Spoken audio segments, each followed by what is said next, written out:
手操纵，黑云翻涌，恶意伺机而动。我大喝一声，地面卷起狂风。哦哦哦哦，不必歌颂，我本就骁勇，无法忍受呼救震耳欲聋，那就别回头，我来终结战斗。当笼中的困兽，那不像我，是消极的等候，那不是我，深水中觉醒封藏的力量，一无生之需求，正义存亡，别太慌张，火力登场。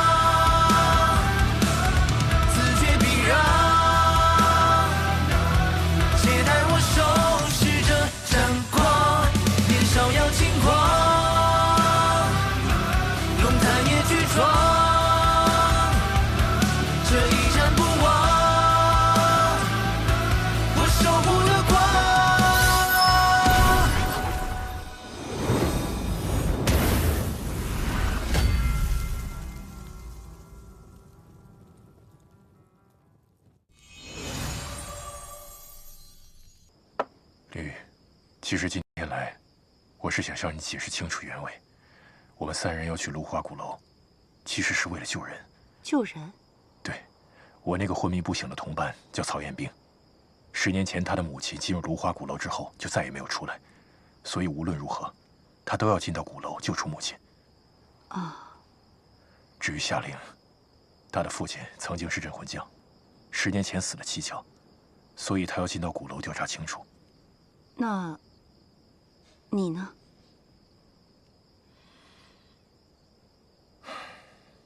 我自然是为了水儿。水儿？你女儿吗？你找到她了？找是找到了，但是3个月前，我遭到奸人迫害，水儿也受到牵连，元神破散了。怎么会这样？我听说芦花鼓楼里面有一个叫蓬莱的秘境，其中含有神之力量，而且能够净化污秽，有回春万物的功效。所以我就在想，我能不能进到鼓楼里面，利用这种力量救回水儿。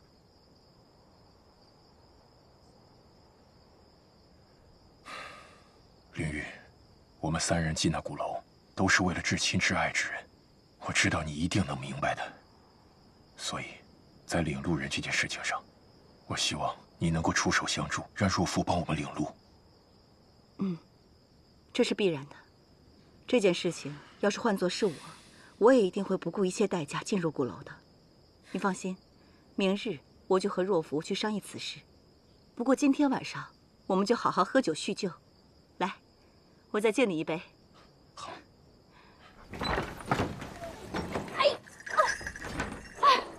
我真是不能理解了，你酒量这么差，你还拼什么酒啊？哎，小心一点。我没醉，我还能喝，拿酒，拿酒来。颜若夫，你是不是不逞能憋出什么大病啊？哎呀，水，我要喝水，我要喝水。到底是谁招待谁呀？我要喝水。我给你拿水，拿水，水，来了。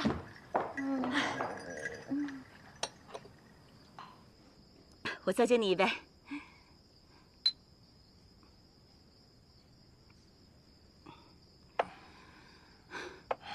林雨，我看今天都喝得差不多了，你累了一天了，早点回去休息吧。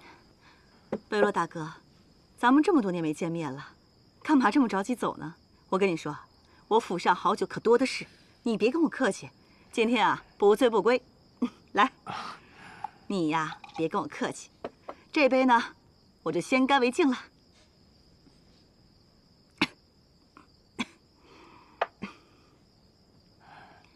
林雨，我记得你有内伤在身，你喝那么多酒，我怕你伤势会加重。今天还是点到为止吧。啊，我一个女将军，哪这么娇弱？没事的，更何况今天是遇到故人，所以啊，我们今天必须是不醉不归。接着喝，来。好。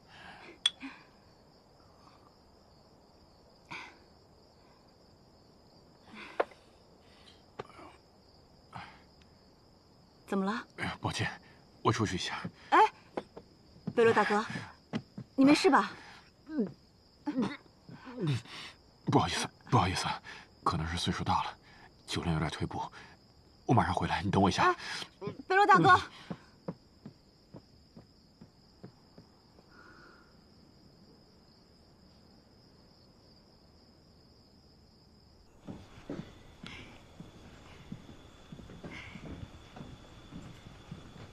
曹元兵呢？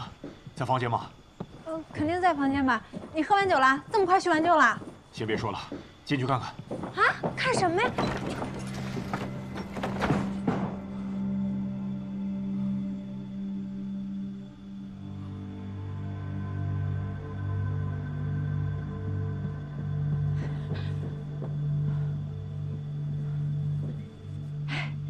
你不是说要看什么东西吗？看着没？先关门。啊？关门。什么情况？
尊圣主之际，以无懈为美，弃地狱，换六道。以无懈为美，弃地狱，换六道。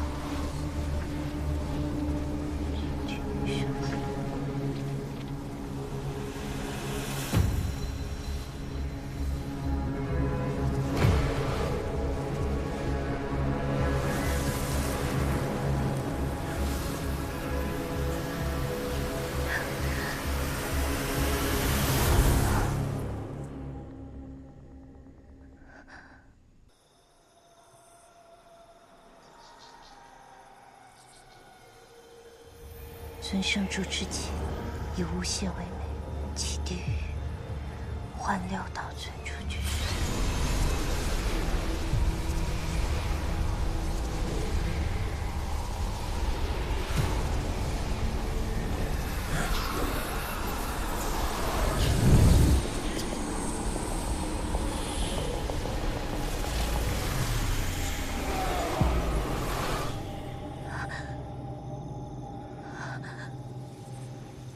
主人，是你吗？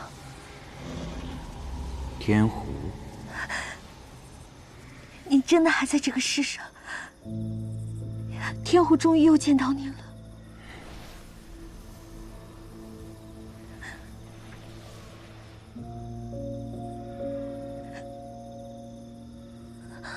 几千年都过去了，你这小狐狸还是那么爱哭。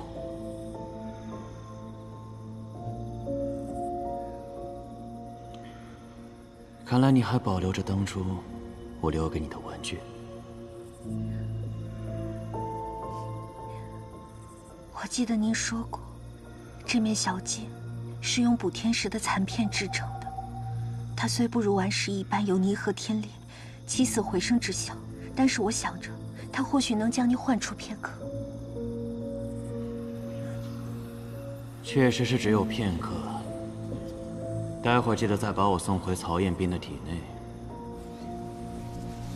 天狐记住了。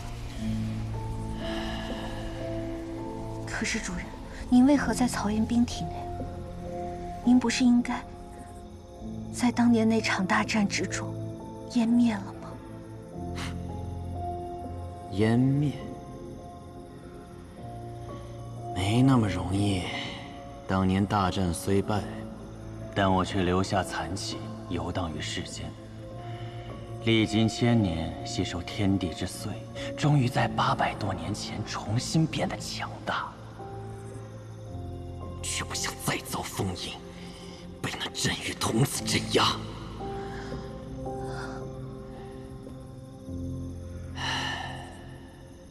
但就在不久前，曹彦斌这小子从天而降，不仅让我得以重见天日，还因为他的武神躯，我多了一个寄生之所。原来您就有这般遭遇，难怪曹彦斌会如此厉害，竟然是借助了您的强大力量。但更妙的是，曹彦斌他居然想去芦花鼓楼。你可知道那芦花鼓楼里面有什么？我听说，那里面有个蓬莱，里面有着至高无上的神之力量。那你可知道那神指的是谁？那力量又归谁所有呢？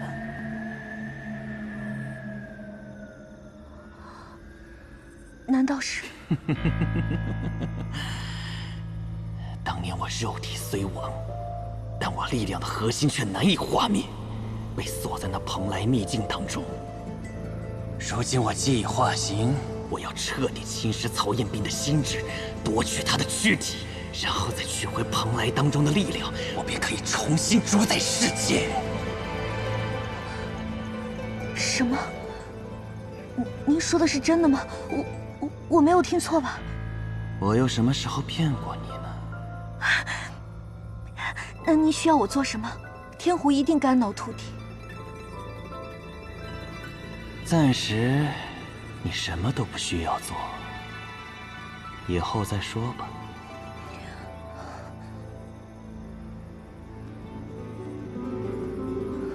主人，其实曹彦斌前往芦花鼓楼，并非是巧合，而是有人故意指引。有人指引？什么意思？那人名叫黄甫龙斗，虽是人类，却是镇魂阶百年难遇的强者，有着颠覆灵界的野心和强大的实力。他想获得芦花鼓楼里的力量，这才将曹彦斌引去。我怕他到时候乱了您的计划，需不需要我将他？天狐，你知道这世间最有趣的是什么吗？是看戏。看别人苦心孤诣，设计精益，到头来却为他人做了嫁衣。难道说这场戏不精彩吗？这世间太无聊，得找点乐子才对。你说呢？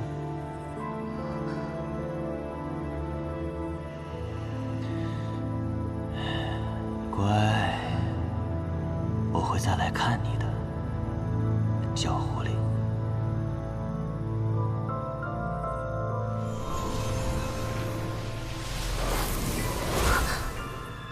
主人，主人。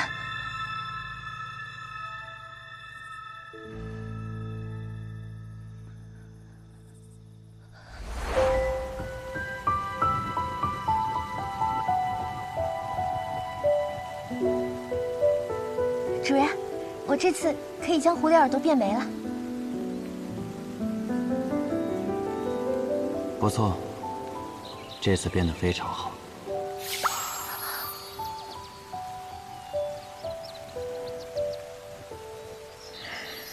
小狐狸，主人还有正事要做，你先去别处玩吧。主人，这次大战，请带我一同前往。我已说过，不用你去。我知道自己年纪小，力量弱，但是我想为您拼死一战，我也想保护主人。啰嗦。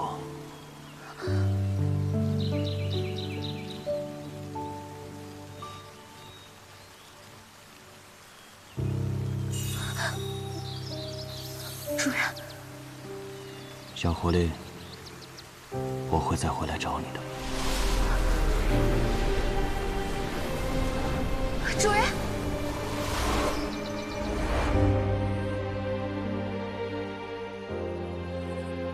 主人，不管您需不需要，我都一定会帮你。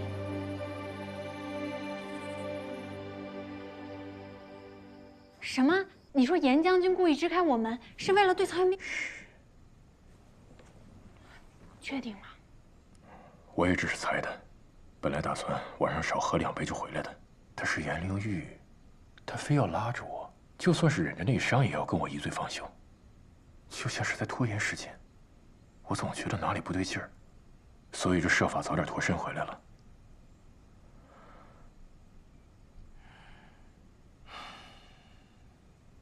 希望是我多想了吧。我觉得是你多想了吧。不过我们刚到灵峰街，就跟踏风族的人结下了梁子，你难免警惕一点。但是看到他现在没什么事，我们也不要乱猜忌，以免冤枉了好人。有道理，可能是那么多年走南闯北，警惕惯了。哦，对了，你今天跟严将军喝酒，有没有提正事儿？你说领路人，提了，非但提了，而且我还跟他解释了为什么我们要去芦花鼓楼。他倒是没有推脱，很爽快的就答应让颜若抚慰我们领路。这就答应了，没提什么条件？条件没提条件呀。可能是我们帮灵峰街搞定了石火王，他投桃报李，也算是人之常情。No，我觉得事情没有那么简单。所以你的意思是觉得颜灵玉他是表面对我们热情，其实对我们另有所图？图的还不小呢。结合他今天晚上极力挽留你，我严重怀疑他的目的是图什么？图你！真的，我觉得他是图你。时间不早了，早点休息吧。我真的是这么认为的。其实我已经分析过了。你想他，你别赶我呀！他贵为将军，其实他什么都不缺了，而且长得好看又不缺钱。你说他缺什么？你说他的人生缺什么？只缺觉。早点睡觉，别下酒。哎呀，那我再说一个，就一个，认真的。说。是这样的，今天曹元斌虽然帮助大家击败了石火王，但是他摧毁了一座房子，并且样子也挺可怕的。将军虽然没说什么，但是我觉得族人对我们是有很大意见的。哦，你看今天那个邵将军来了以后脸多臭啊！我提议我们一起帮助大家修房子，缓和一下跟族人的关系。这话说的还在理。而且你还可以在女将军面前好好展示展示。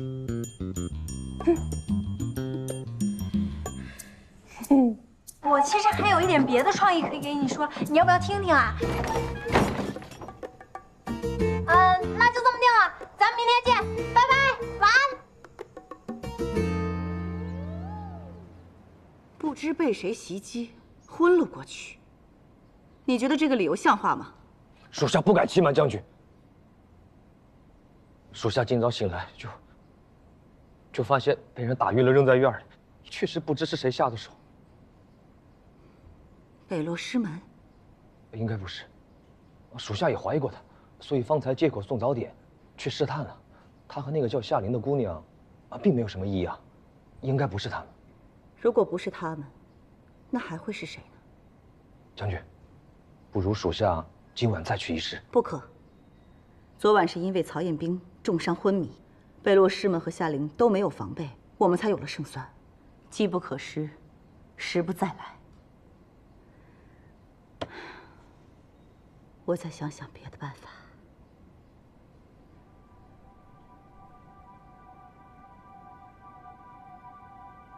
你传我命令，明日我要设宴，款待客人。您这是何意啊？要解决对手，未必就得打打杀杀。你照我说的安排下去就好了，到时候你自然会知道的。是。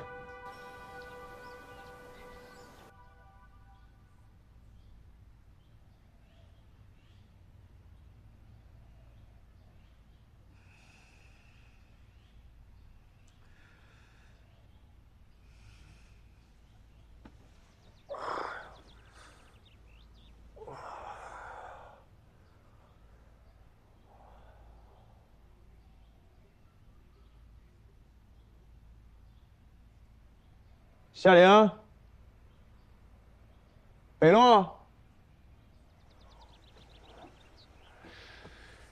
人呢？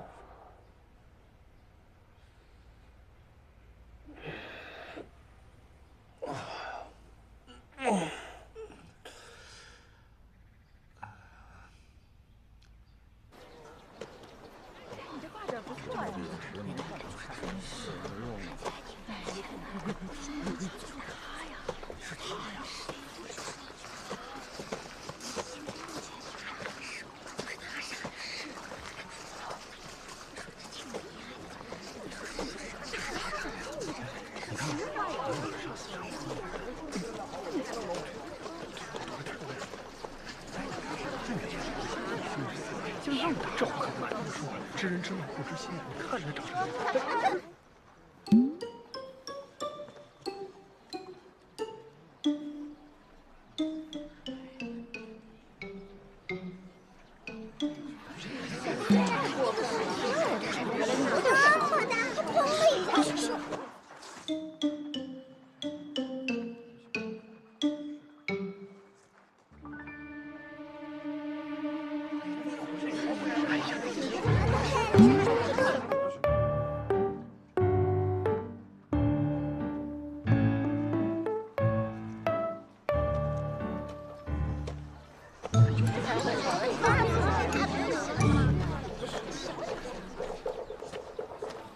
老板，来顿包子。哎，好嘞啊，稍等。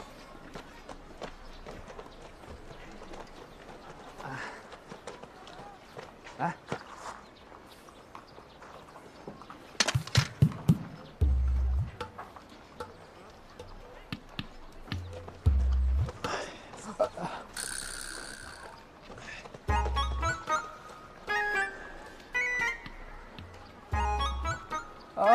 给您了，给您。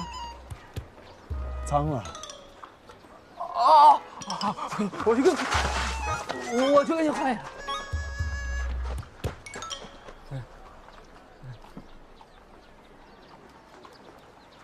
多少钱？哦，不要钱，不要钱。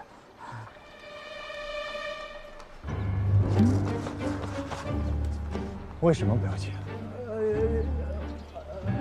好吧，好吧。你不会说话？好吧，好吧，好吧。你刚才不都说的好好的吗？好吧，好吧，好吧，好吧，好吧，好吧。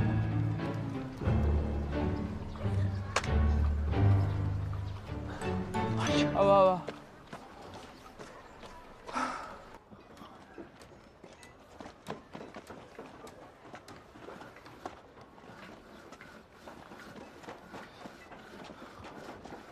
这夏令北楼在哪儿呢？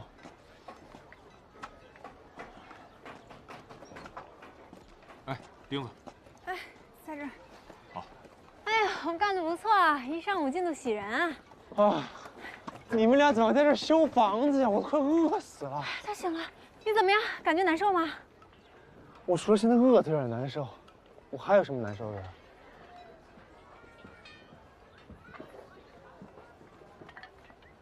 你什么都不记得了？我需要记得什么？你们俩说话呀！刚才过来是临潼街的人，看我就跟见鬼了一样，到底怎么回事啊？那你知道我们为什么会在这儿修房子吗？他昨天被人炸了，你干的。我干的？嗯。那怎么可能？我昨天……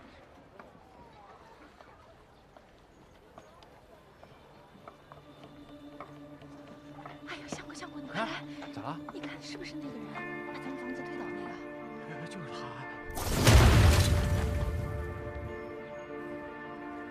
我昨天在这儿打的石虎王。没错，你昨天在这儿打的石虎王，在战斗过程中，你又被身体那股力量反噬，而且比之前更严重。然后你就把这栋房子给炸了。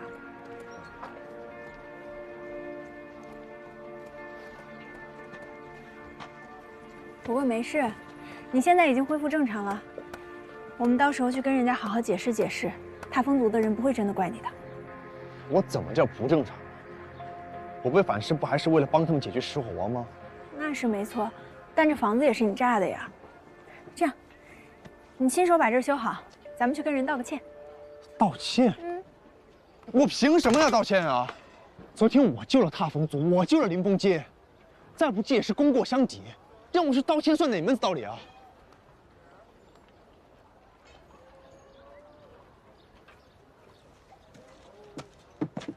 哎，你们两个，不是，这是什么反应啊？我有说错什么吗？这只是一栋空房子，又没有人，我又不是故意的。这石火王现在可是要屠他们街的，而且这踏风族的人也是，他们不屑我也就算了，还在背后指指点点，简直是没素质，不识好歹。怎么，说实话也不行吗？踏风族的人就是不识好歹，没素质。你再说一遍。好啊，亏得我母亲还让我来转达，说明天要设宴感谢3位。没想到踏风族在你眼里就是这么不堪，那你倒是走啊，留在这儿干嘛？邵将军，我留在这是为什么？你又不是不知道。要不是看你是领路人，我现在就不是跟你吵架，而是打架。好啊，打就打，谁怕谁啊？我当然不怕了，我怕你怕我。你们都冷静一点，有话好好说不好吗？没你的事儿。就凭你那3脚猫的功夫，昨天要不是我，石火王早就把这一锅给端了。你菜也就不说了，还没有自知之明。我好心好意说要出手帮忙，你把我锁在那儿说我吹牛，现在呢，打不打脸呢？哎，曹云斌，你别说了，越说越过分了。你解决了石火王又怎么样？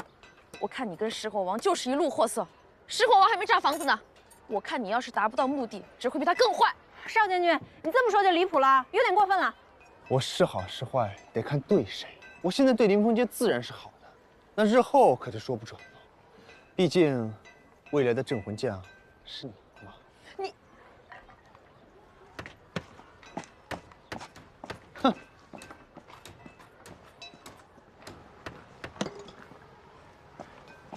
你是不是不嘴贱？你会死了你！邵将军，本来就是这样的嘛，打嘴仗当然不能让。邵将军，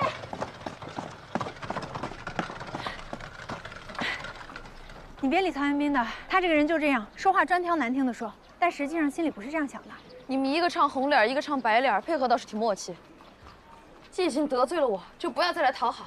你之所以追过来，不就是还想着我要给你们领路吗？不是你这个人怎么这么不知好歹啊？虽然曹元斌今天说的话大部分是错的，但有一句话是对的，是我们救了你，别人对我们什么态度我不管，至少我们不欠你的吧？是你们救了我，我在这里给你们道谢了，满意了吗？我不满意，你这是什么态度啊？这是道谢的态度？这就是我道谢的态度，你爱接受不接受？我不接受。我告诉你，你要不然别谢，你要是想谢的话，就认认真真看着我的眼睛，好好说声谢谢。我不。想让我好好谢你，也不是不可以，但有个条件。条件？我们俩好好的打一场，不用守护元神。你怎么又想跟我打呀？昨天不是已经拼过9了吗？你醉成那样，连扶都扶不起来。昨天的不算，我们真刀真枪的打一场，你敢不敢？你到底为什么这么想跟我打架？我得罪你了？不敢就直说了。有什么不敢的？谁怕谁啊？好，那说好了，明天傍晚，灵峰山山顶。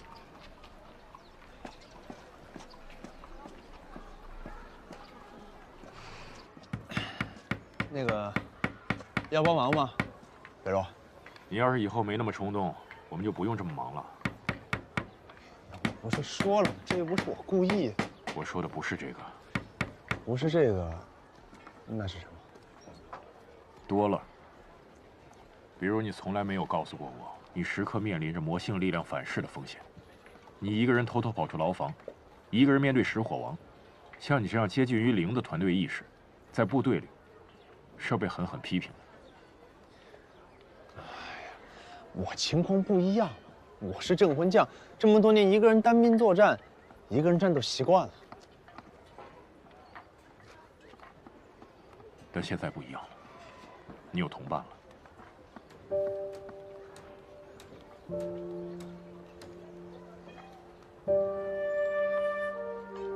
不是说要帮忙吗？还不快点！行，那既然是同伴，教教我呗。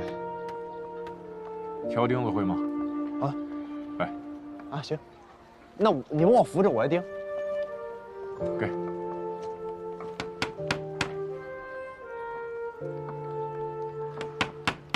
曹元兵，你身体里的这个力量还是要当心。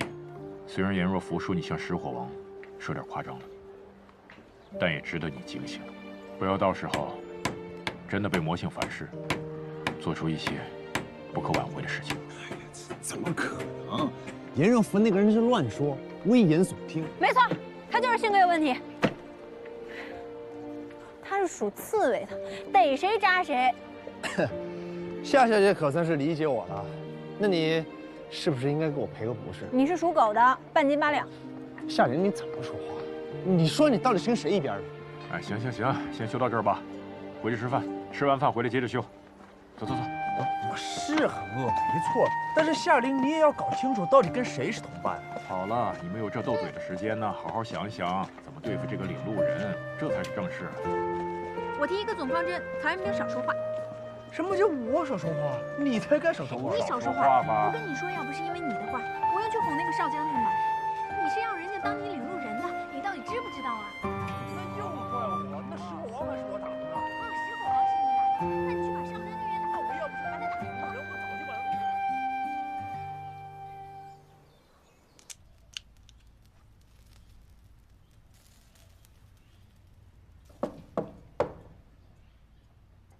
请进。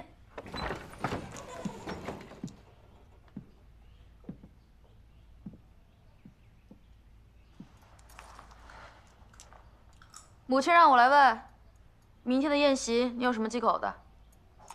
没有。我这个人很好相处的，什么都不挑剔。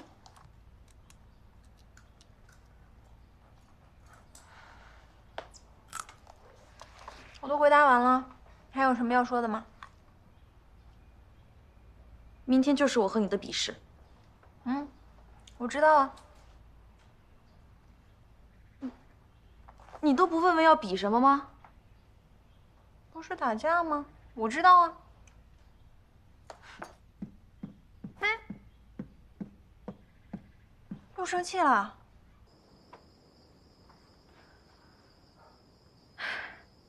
明天一定要打赢他。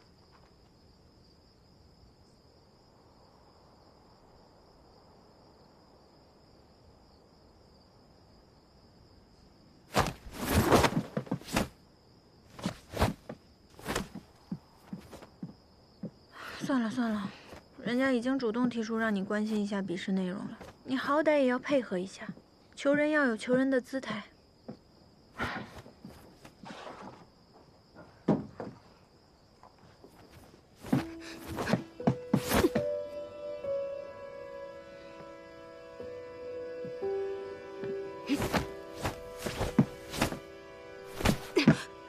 少将军，没事吧？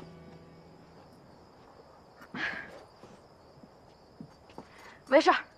少将军，您这又是何苦呢？我生来就比别人弱，所以更加不能偷懒。我不想被别人看不起，看不起到觉得随便打打就能赢。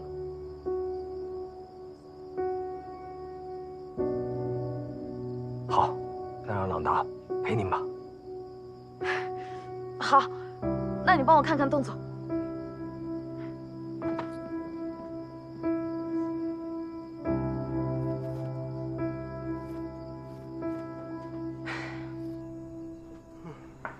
太晚了，你不能放我去睡觉吗？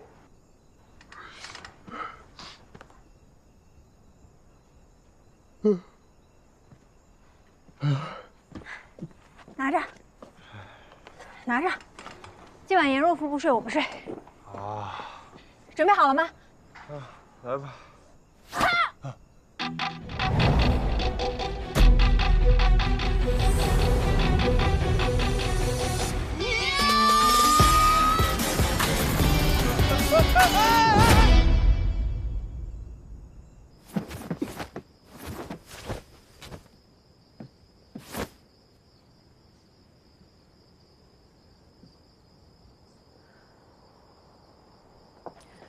朗达，要不你陪我打一场？邵将军，我看现在时间也不早了，您也早点休息吧。明天你还得给客人表演呢。表演？什么表演？其实我是顺道替将军给您带个话，明日宴席有贵客在列，要您表演节庆式的舞蹈。什么？母亲让我给他们跳舞？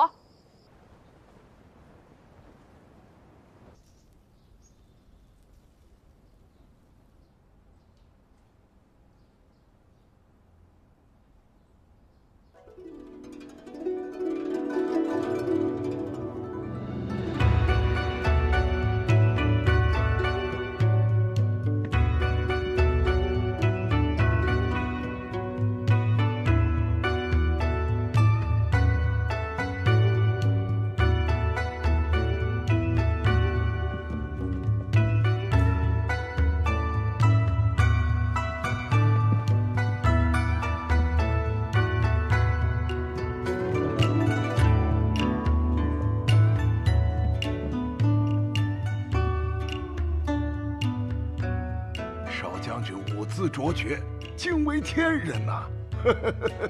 是啊，邵将军平日只会在节日庆典才会献舞，加油！今日啊，算是为那3位破例了。嗯。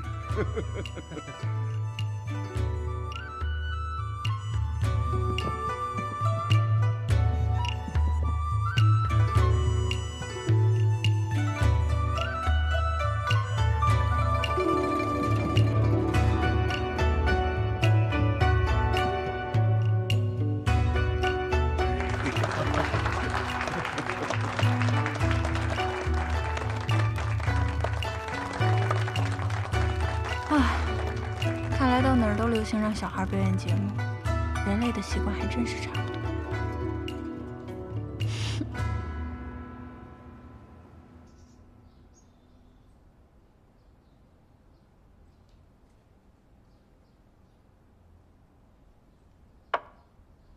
来，我敬3位一杯。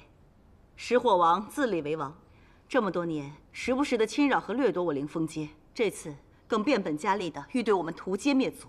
你们此番将石火王一举消灭，实在是帮了我大忙，感谢。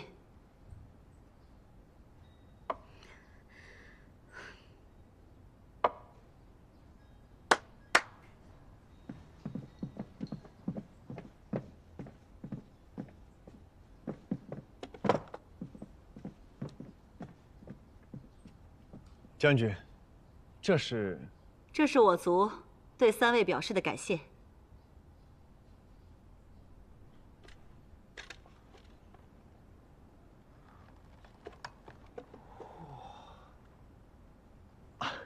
将军，你这实在是太破费了，我怎么好意思呢？发财了，发财了！这么多灵币，带回去小亮不得开心死啊！我罗刹街终于也富起来了。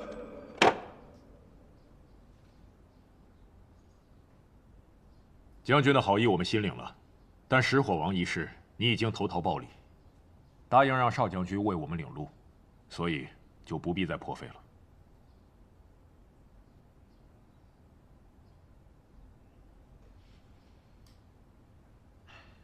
不错，我出手解决石火王也是为了领路人，将军只要答应让邵将军领路即可。曹兄弟，可能你初来此地还不太了解我们芦花鼓楼。鼓楼作为传说中神明的居所，其中凶险莫测，数千年来，凡是想进入者，从来都是有进无出的。有进无出？没错。即便如此，3位还是执意要进去吗？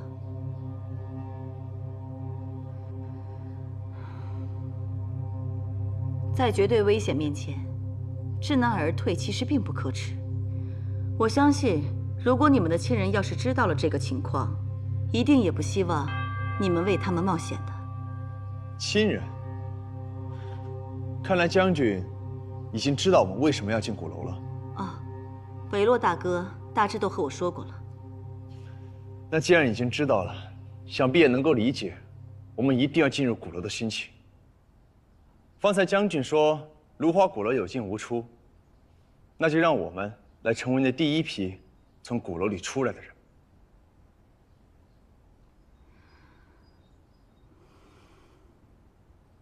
既然如此，那我就不隐瞒三位了。其实我族自古以来都有个规定，凡是想进入芦花鼓楼之人，都必须先经历先祖设下的试炼，只有通过试炼之人，才有资格由领路人带着进入鼓楼。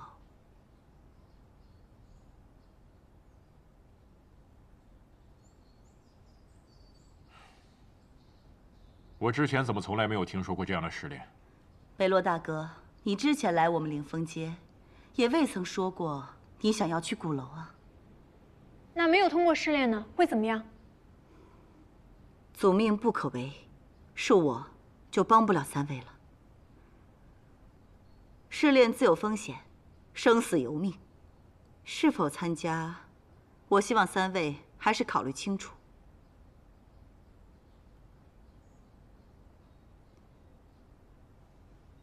将军，我想问一下，10年前的那批人，他们也经过了试炼？那是当然。好，既然这次试炼是你踏风族传统项目，那我尊重。10年前的那批人能够通过，我们没理由不能。我参加。我也参加。很好，我非常欣赏三位的意志和勇气。那行，这试炼呢，我就定在明日了，期待三位的表现。将军，我还有一事。如果我们通过了试炼，将军能保证让少将军一定为我们领路吗？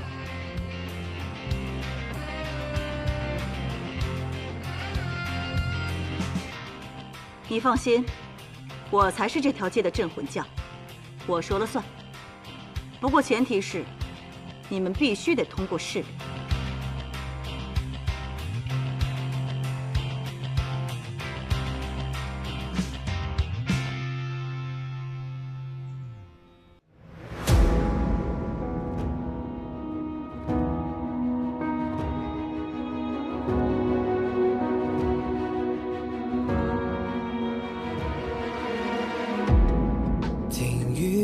心中在蚕食着一年，看具象的世界颤动着漫漫琴弦，我们穿过浓烟，无畏风浪过街，便赤足上前。